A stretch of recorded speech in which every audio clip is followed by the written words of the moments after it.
L'aérodynamisme est l'un des facteurs qui influence le plus les performances des cyclistes dans des compétitions comme le Tour de France. Pour diminuer la résistance de l'air, la position du corps influe beaucoup. Les cyclistes recourent aussi à des stratégies comme les casques aérodynamiques, des vêtements moulants et l'épilation du corps. Mais la méthode la plus efficace pour améliorer l'aérodynamisme reste le travail en équipe. En se plaçant dans le sillage d'un coéquipier, on peut profiter de son abri du vent, diminuer la résistance aérodynamique et pédaler avec un moindre effort. C'est le phénomène d'aspiration.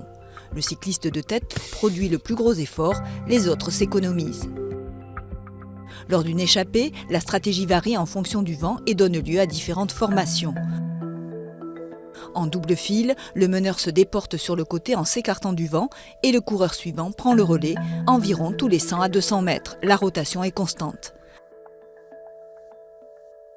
Par vent de côté, les coureurs cherchent un abri naturel du vent, un éventail se crée afin que chacun se protège et diminue sa résistance aérodynamique.